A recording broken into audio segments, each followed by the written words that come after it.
자, 호세아서 7장은 치료와 회복을 위한 4가지 진단이라고 하는 이 제목을 붙여봤습니다. 일본의 게이오 대학병원이 있습니다. 게이오 대학병원에서 암 전문의로 50여 년간 암 전문의로 50여 년간 진료를 했는 의사가 있어요. 몇 명을 진료했느냐 그랬더니 4만 명 이상의 암 환자를 진료했던 의사가 있습니다. 이름은 곤도 마코토라는 의사입니다. 50년간 4만 명을 진료를 했으니 얼마나 일가견이 있겠습니까? 그렇죠? 네, 그분이 쓴 책이 있는데 쓴 책이 번역이 되어가지고 한국에 나왔습니다. 게이오 대학병원에서 이분은 암 전문의로 진료를 하는데 어떤 진료를 하느냐면은 암 방치요법이라고 하는 것으로다 진료를 합니다. 암 방치요법. 지난 40여 년간 그렇게 해서 암 환자를 돌봤답니다. 이게 무슨 말이냐면은 암 환자가 생기면 암을 방치한다는 거예요. 뭐 치료하려고 막 애쓰는 게 아니라 암을 방치한다는 거죠. 이분이 대학병원에서 이 치료를 하는데도 원래 그 암 진단하는 의사는 수술을 해야 됩니다. 뭐 항암 치료를 해야 됩니다. 방사선 치료를 해야 됩니다. 그래야 이게 병원에서 수입이 들어오잖아요. 그런데 이분은 암 방치를 했다는 겁니다. 그럼 뭐 수입이 있겠어요? 뭐가 있겠어요? 그리 많지 않겠죠. 그렇게 이제 50여 년간 전문의로 있으면서 40년간 그렇게 암 환자를 돌봤다고 합니다. 그런데 이 곤도 마코토 박사는 일본에서 최초로 유방암은 유방 절제를 하지 않고도 낫는다.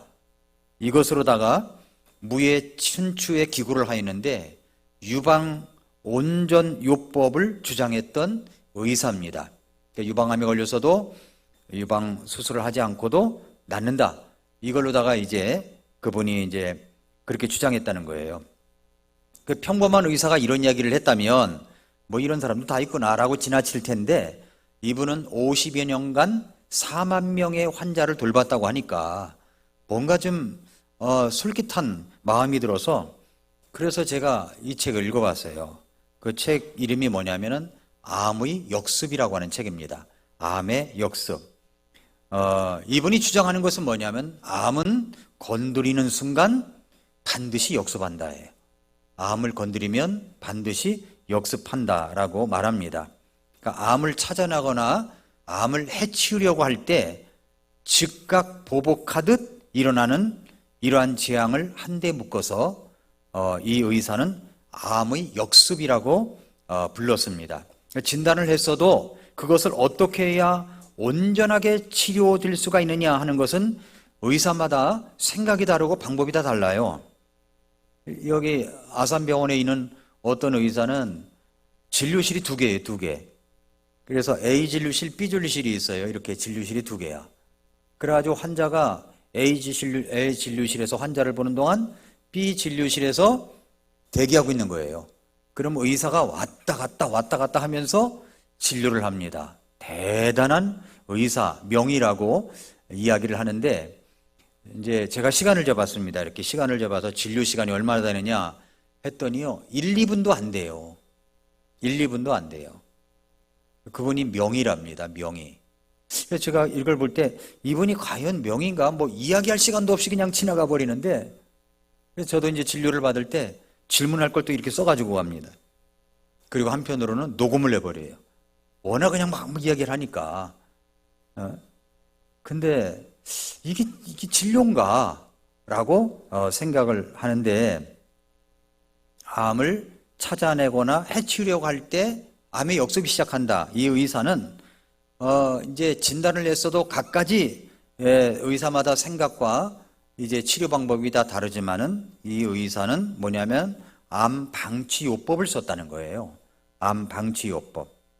우리가 살아가면서 생기는 병도 정확한 진단과 치료 대책이 필요하다고 생각합니다.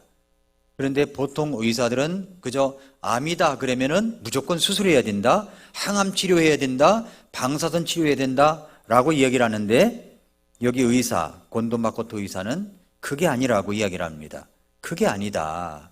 그게 아니다.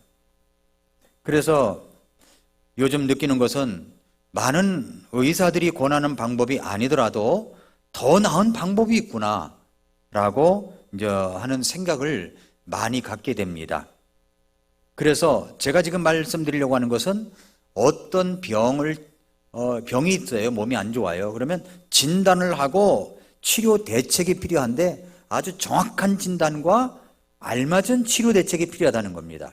보통 의사들이 이야기하는 대로 하는 게 아니라 이런 것들이 우리 의사에게 꼭 필요한데 일본에 이렇게 좋은 의사가 있다고 하니까 정말 다행이다 싶은데 한국에도 좀 그런 의사가 있었으면 좋겠다라고 생각이 됩니다.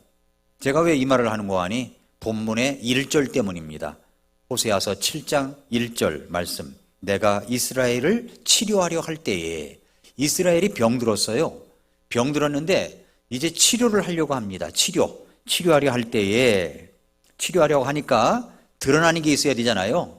드러나야 됩니다. 치료를 시작하려면 뭔가 진단을 하고 드러나야 되는데 그렇게 하려고 할 때에 진단을 내보니까 에브라임의 불법과 사마리아의 사악함이 드러났으니 이는 그들이 거짓을 행하기 때문이라. 도둑은 안으로 들어가며 강도떼는 밖에서 노략하는도다 라고 했습니다.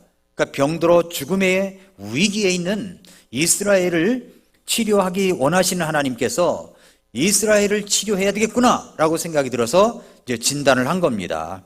치료를 하려면 정확한 진단이 먼저 나와야 되잖아요. 어떤 것이 드러납니까? 에브라임의 불법, 사마리아의 사악함.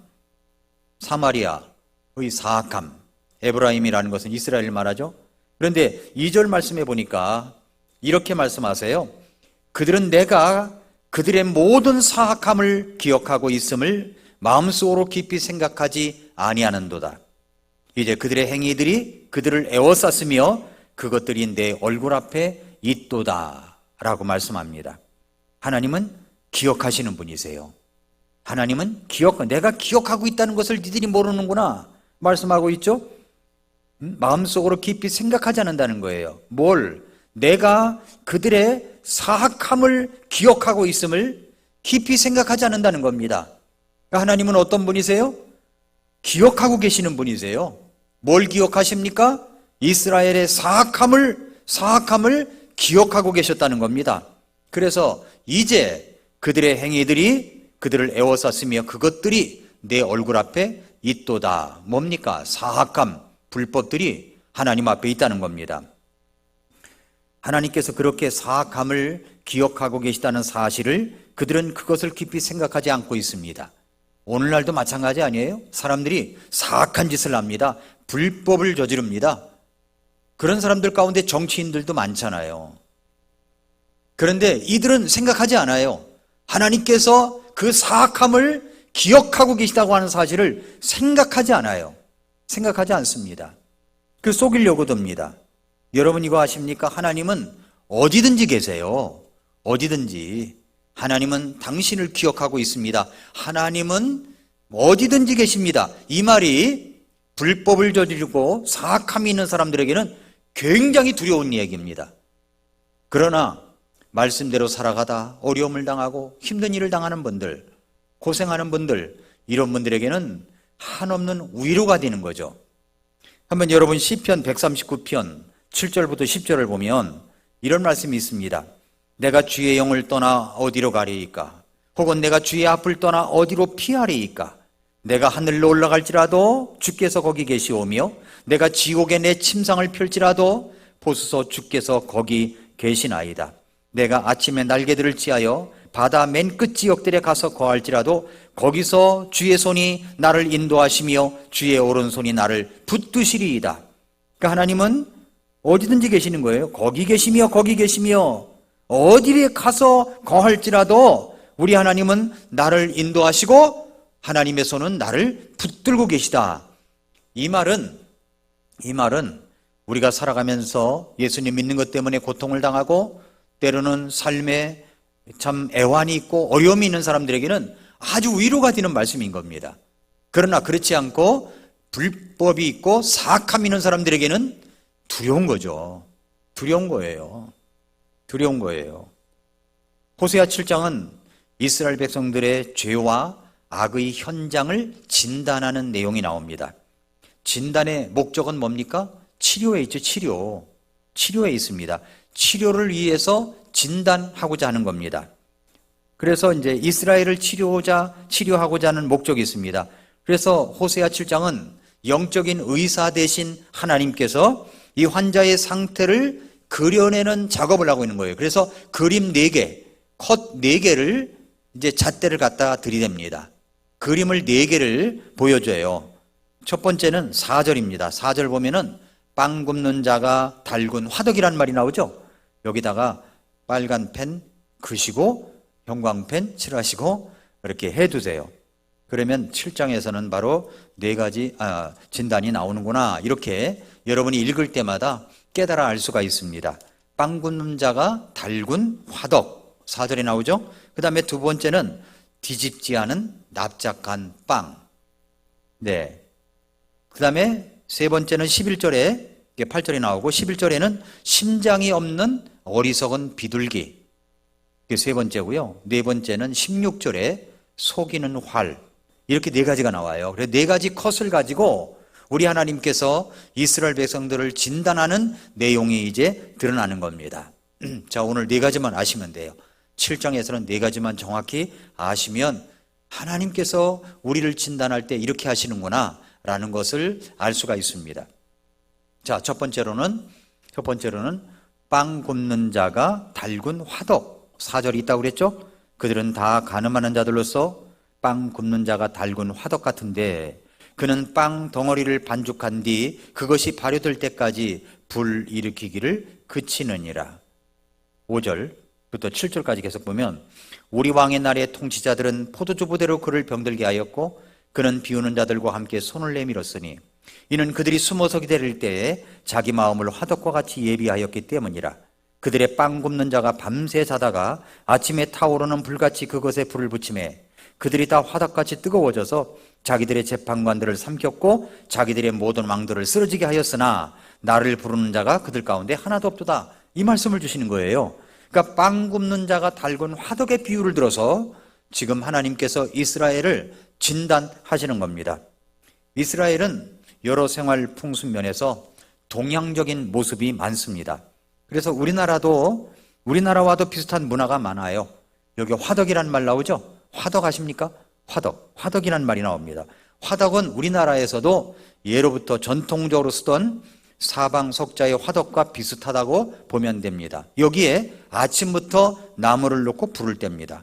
2시간이 지나면 빨갛게 달아오릅니다. 화력이 어느 정도 세지면 빵이나 떡 같은 것을 넣어서 이제 굽습니다. 빵이나 떡을 굽지 않고 그저 달구는 목적 자체로서 화덕을 사용하는 경우도 있다고 합니다. 그런데 불을 잘 조절하면 하루 종일 따뜻하지만 잘못 조절하면 1-2시간 온기는 유지하지만 금방 식어버리는 경우도 있습니다. 근데 하나님께서 이스라엘 백성들을 볼 때 빵 굽는 자가 달군 화덕과 같다, 그렇게 말씀하는 거예요. 달군 화덕이란 말은 좋은 의미로 얘기하시는 것이 아닙니다. 이것은 절정에 다다른 이스라엘 백성들의 욕심, 욕망을 상징하는 거예요. 예, 이스라엘 백성들의 욕심, 욕망을 상징합니다. 그릇된 욕망이 빨갛게 달아오른 모습들, 이스라엘 백성들의 욕망을 투사한 것이 바로 달궈진 화덕입니다. 달궈진 화덕과 같다. 성적인 음란함, 간음도 포함되어 있는데 성적인 문란함을 극복하지 못하고 반복하여 저지르는 이스라엘 백성들이 참으로 많았습니다. 이 말이 무슨 말입니까? 바로 이스라엘 백성들도 당시에 바알 숭배에 빠져서 도덕적인 기준을 잃어버린 채 길을 잃고 있었다는 말입니다. 그 영적인 간음을 했다는 말이죠. 여러분, 인간을 지배하는 강렬한 욕심이 3가지가 있어요. 하나는 성욕, 그리고 물욕, 그리고 권력욕입니다. 성욕, 물욕, 권력욕. 이 3가지가 다 걸리는 사람들이 참 많아요. 2011년도에 나온 책에 리처드 포스터가 지은 책 가운데 돈, 섹스, 권력이라는 책이 있습니다. 그러니까 사람들이 살아가면서 가장 큰 유혹을 받는 세 가지가 있다면 그것은 물질과 성욕과 그리고 권력욕입니다. 물욕이죠. 물욕, 성욕, 권력욕이죠. 이 세 가지에 강렬한 욕구가 지나치게 되면 하나님을 잃어버리고 죄악을 드러내는 모습이 되고 맙니다. 정치인들을 보면은 권력욕이라는 게 있죠. 권력욕이라는 게 있어요. 그러다 보니까 권력욕이 강한 사람들을 보면은 대개 또 물욕도 많더라고. 이런 사람들을 보면은 또 성욕도 이상한 곁길로 간 사람들이 많더라고요. 이 세 가지가 겹쳐 있는 사람들이 참 많습니다. 그런데 호세아 7장 6, 7절을 보니까 이는 그들이 숨어서 기다릴 때에 자기 마음을 화덕과 같이 예비하였기 때문이라. 그들의 빵 굽는 자가 밤새 자다가 아침에 타오르는 불같이 그것에 불을 붙였다 그랬습니다. 숨어서 기다릴 때 그 마음을 화덕같이 예비한다고 했습니다. 무슨 말이냐면 한기를 느끼니까 아침이면 나무를 잔뜩 집어넣고 이제 불을 뗍니다. 그러면 불같이 활활 타오릅니다. 걷잡을 수 없는 타오르는 불길, 그렇게 달궈진 화덕과도 같은 상태가 바로 이스라엘의 상태라는 겁니다. 그렇게 화덕같이 뜨거워져 가지고 자기들의 재판관들을 삼켜버렸어요. 그러니까 기준이 없어진 거예요. 의에 대한 기준을 잃어버린 거죠. 자기들의 모든 망들을 쓰러지게 하였지만 하나님을 찾는 자가 하나도 없었다는 겁니다. 이 말이 무슨 말인가? 이 말은 당시에 좀 역사적인 내용을 좀 더 알면 실감이 납니다. BC 746년서부터 732년경 14년에서 15년에 걸쳐서 북방 이스라엘 왕국에서는 치열한 권력 투쟁이 전개되고 있었어요. 그 북이스라엘 왕 여로보암 2세가 죽으니까 그 이후로 북이스라엘은 극도의 정치적인 대혼란이 일어나고 맙니다. 여로보암 2세 후에 일어난 왕이 스가랴죠. 스가랴는 얼마나 통치를 했어요? 6개월 통치를 했어요. 여러분이 열왕기상하 역대상하 읽을 때 왕 이름을 갖다가 체크해 가면서 유대 왕조, 그 다음에 북왕국, 남왕국을 나눠가지고 이렇게 써가면서 읽어도 참 재밌습니다. 그래서 지금 1독반 하고 있죠. 근데 성경 2독반, 성경 읽기 2독반 할 때는 제가 좀 특이한 프로그램으로 해야 되겠구나라고 생각이 들었어요. 예, 특이한 프로그램을 해야 되겠다. 오늘 어떤 책을 읽다가 아이디어를 얻어가지고 기록을 해놨습니다. 2독을 기대하시기 바랍니다. 아주 성경을 좀 더 깊이 알 수 있게 해야 되겠구나 생각이 들었는데, 아무튼 여기에 북이스라엘 왕 여로보암 2세가 죽으니까 스가랴가 왕이 되는데 6개월 통치가 됐어요. 6개월 통치. 왜 6개월 통치했을까요? 살룸에게 살해당했어요. 살룸 왕이 나타났죠? 살룸 왕은 얼마나 통치했을까요? 한 달 통치했어요. 한 달. 살룸은 또 무나헴에게 살해당합니다. 무나헴은 8년간 통치를 했어요. 8년 집권 후에 무나헴 아들 부가야가 2년간 통치를 했습니다. 부가야도 베가 왕에게 살해를 당합니다. 베가 왕 다음으로 등장하는 북이스라엘 마지막 왕이 호세아 왕이에요. 호세아 대언자하고 다릅니다. 호세아 왕입니다. 이런 식으로 죽고 죽이는 사건이 연속적으로 일어난 겁니다. 이런 모습은 우리나라에도 마찬가지였죠. 우리나라에도 보니까 과거 조선 왕조 역사를 보십시오. 아브라함이 이삭을 낳고 이삭이 야곱을 낳고 하는 역사가 아니라 소론이 노론을 죽이고 노론이 소론을 죽이고 북인이 남인을 죽이고 남인이 북인을 죽이는 치열한 당쟁의 역사가 있었던 나라가 우리나라입니다. 우리나라도 지금도 마찬가지 아니에요. 이런 모습이 북이스라엘에서 일어났습니다. 심각한 정치적 살해 사건들이 계속되고 있었죠. 온 국가가 그냥 벌겋게 달궈진 이 화덕과 같은 모습, 권력에 대한 욕망으로 달아오르고 있었던 바로 이스라엘 모습을 두고 달궈진 화덕과 같다 말씀하고 있는 겁니다. 스가랴 왕은요, 주색 잡기에 능했던 왕입니다. 술에 빠지고 여자에 빠지고 도박에 빠졌던 왕이에요. 6개월 통치하고 비참하게 죽었어요.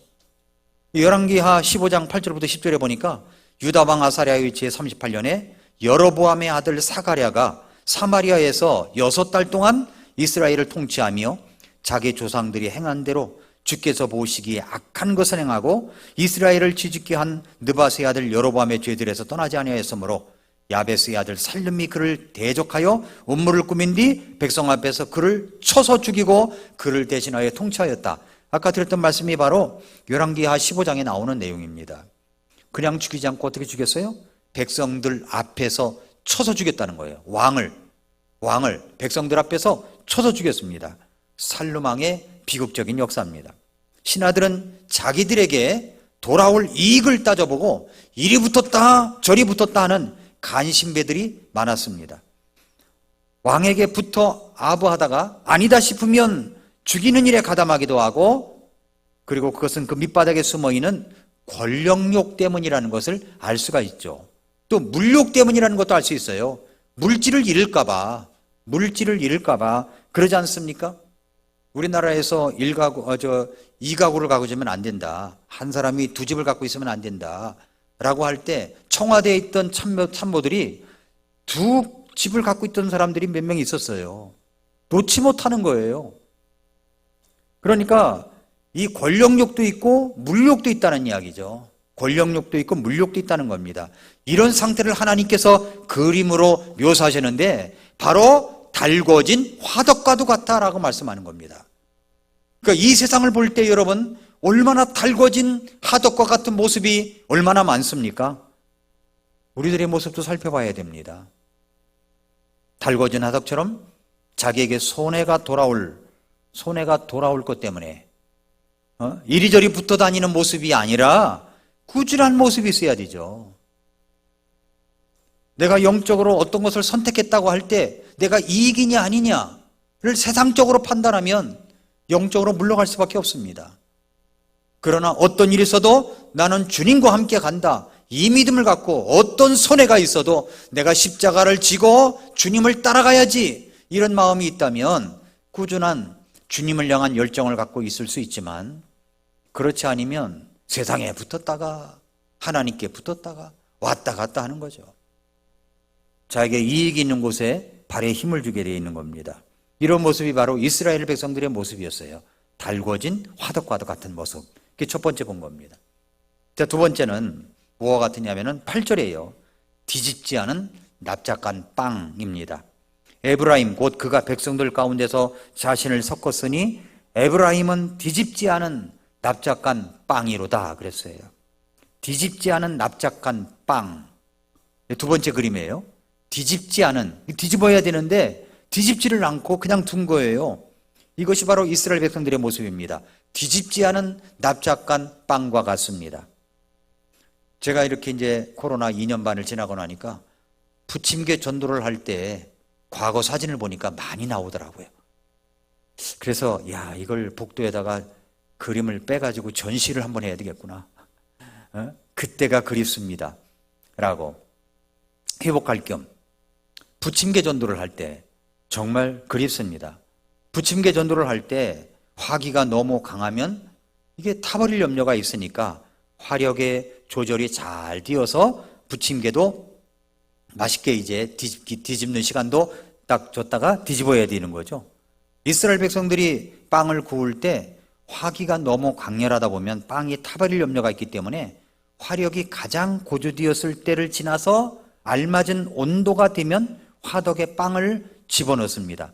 이 빵을 가리켜서 히브리 민족은 우가흐라고 불렀어요. 우가흐. 우리나라 빈대떡과 비슷한 모습이죠. 이러한 것을 이스라엘 민족은 고운 가루로 만들며 예물로 쓰기도 하고 음식 선물로 쓰기도 하고 특별한 절기에 먹기도 했습니다. 엘리야 대언자가 로뎀나무 아래에서 기력이 지나여 쓰러져 있을 때 천사가 와서 음식을 먹으라고 했을 때 바로 이 음식이었던 거예요. 그런데 이 빵을 제대로 구우려면 뒤집는 시간을 정확하게 해야 됩니다. 어떤 분은 고기를 구울 때 시간을 재가지고 굽더라고요. 온도가 이제 알맞게 딱 구워졌을 때 고기를 딱 놓고 시간을 딱 해고서 뒤집고, 그렇게 해서 시간 딱 됐을 때 꺼내고, 그런 맛이 있다나요? 그러면서 한번 언젠가 TV에서 본 적이 있어요. 이 빵을, 납작한 빵을 제대로 구우려면 뒤집는 시간이 정확해야 돼. 한쪽을 굽는데 10분이라면 너무 많은가요? 근데 시간이 지나기 전에 정확하게 이제 뒤집어야 되는 거예요. 타이밍을 잘못 맞추면 어떻게 됩니까? 한쪽이 새까맣게 타버릴 수가 있다는 겁니다. 그러면 한쪽은 설익게 되는 거죠. 설익게 되는 거예요. 한쪽은 타버리고 한쪽은 설익고. 이런 빵을 손님상에 내놓을 수 있겠습니까? 내놓을 수가 없죠. 한쪽은 타버리고 한쪽은 설익고. 이 모습이 바로 하나님 눈에 비친 이스라엘 백성들의 모습이었다는 겁니다. 한쪽은 타버리고 한쪽은 설익고. 여러분, 달궈진 화덕은 역사적인 배경으로 보면 정치적인 권력의 암투가 기승을 부릴 때를 묘사한 것입니다. 암살에 의해 왕이 수시로 바뀌어진 모습을 첫 번째 그림으로 봤다면, 이 두 번째 그림은 뒤집지 않은 납작한 빵은 그 당시에 국제관계를 묘사한 것이라고 볼 수가 있어요. 국제관계 속에서 받아들여야 할 것만 받아들여야 되는데 이교 문화를 받아들였고 종교도 받아들였다는 거예요. 이스라엘의 순수한 하나님을 향한 믿음은 사라지고 국제적으로 수입한 문화와 종교를 수용했다는 거죠. 7장 9절 보세요. 7장 9절. 타국인들이 그의 기력을 삼켰으나, 타국인들, 이교문화죠? 타국인들이 그의 기력을 삼켰으나 그는 그것을 알지 못하며 참으로 흰머리가 그에게 여기저기 생겨도 그가 알지 못하는도다. 무슨 말입니까? 타국인들이 이스라엘의 기력을 삼켜버렸습니다. 영적인 기력을 삼켜버렸습니다. 그런데도 그것을 알지 못합니다. 흰머리가 여기저기 생겨도 알지 못해요. 자기들이 갖고 있는 고유한 하나님을 향한 능력과 고유한 장점은 끝까지 고수하고 발전 개성해야 되는데, 외국 문물과 접촉하면서 자신들이 갖고 있는 고유한 영적인 특성들을 다 잃어버렸다는 것입니다. 하나님께서 보실 때 도저히 받아들일 수 없는 모습, 한쪽은 시커멓게 타버리고 한쪽은 설익고, 그렇게 먹을 수 없게 된 납작한 빵의 모습이 이스라엘 백성의 모습이었다는 거예요.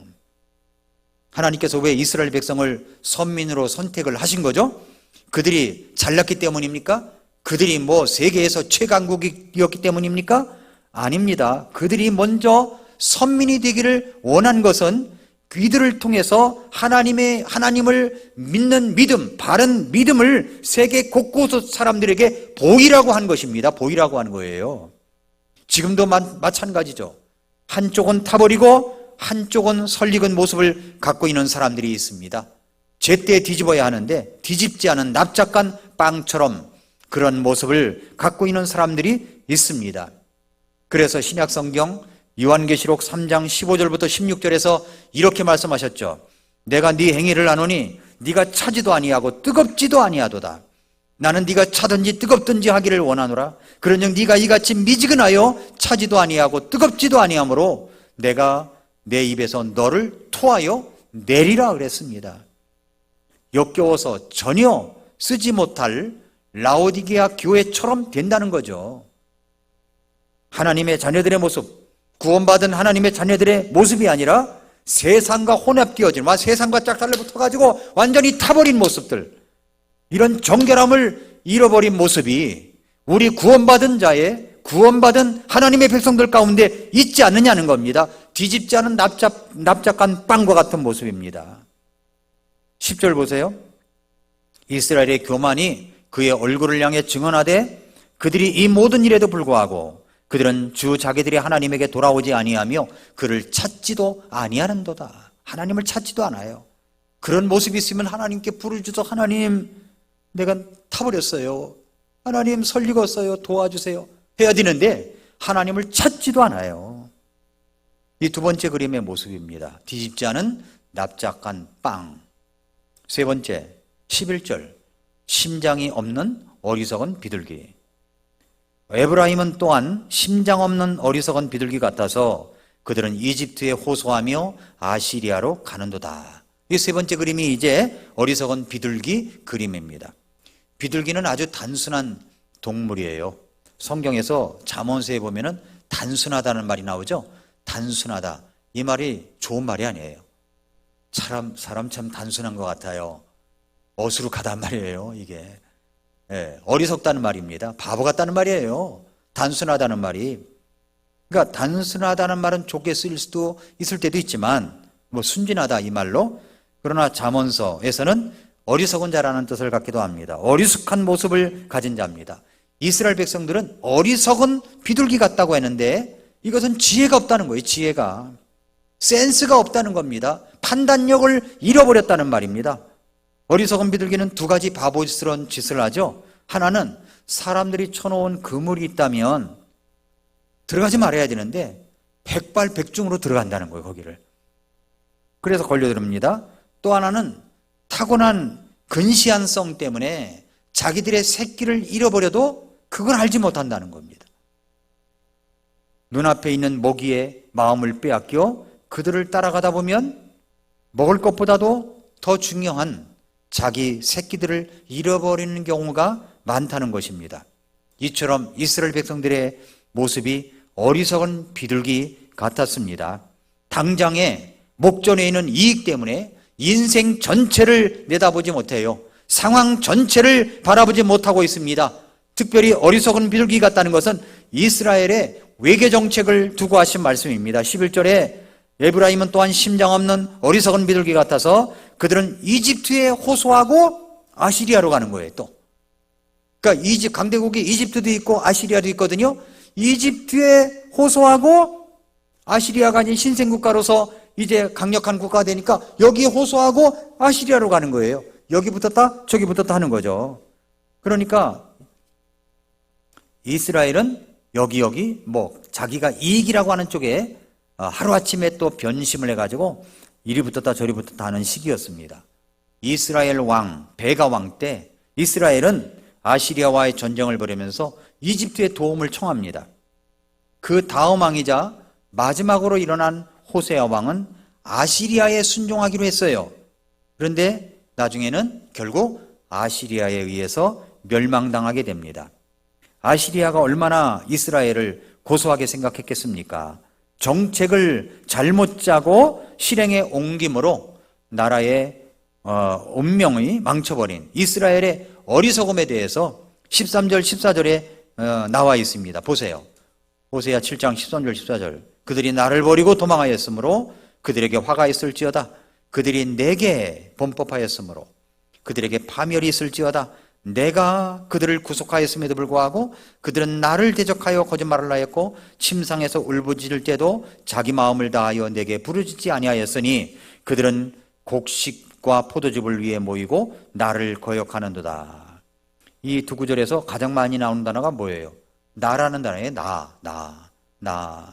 나를 의지하지 않고 나를 떠나 나를 의지하지 않는 이스라엘 백성들을 책망하시는 그런 내용입니다. 어리석은 비둘기 같다는 거죠. 우리도 마찬가지입니다. 그저 어리석은 비둘기처럼 눈앞에 먹이를 따라가다가 자기 새끼를 잃어버린 어리석은 비둘기처럼 우리가 우리의 욕심을 채우려고 그저 세상이 주는 어떤 물욕이나 성욕이나 권력욕을 따라가다가 자기 새끼를 잃어버리는 거예요. 자기 자녀들이 신앙 안에서 살아가고 있는가? 자기 자녀들이 하나님을 향해서 살아가고 있는가? 이것을 잃어버리고 그것만 쫓아가고 있다는 거죠. 어리석은 비둘기 같은 거 아닙니까? 오늘날 우리들을 두고 이야기하는 겁니다. 마지막 네 번째는 16절에 나오는데 속이는 활이라고 얘기합니다. 16절 그들이 돌아오나 지극히 높은 이에게 돌아오지 아니하니 그들은 속이는 활 같도다. 속이는 활. 그들의 통치자들은 자기들의 혀를 날뛰게 하였으므로 칼에 쓰러지리니 이것이 이집트 땅에서 그들에 대한 조롱거리가 되리라 라고 했습니다. 속이는 활의 그림입니다. 속이는 활의 그림. 원문을 잘 분석해 보면 구부러진 활과 같다는 말이에요. 구부러진 활, 속이는 활. 조준을 잘해도 활이 휘어져 있다면 그 관역에 정확하게 명중할 리가 없죠. 구부러진 활을 쏘는 궁수는 없을 것입니다.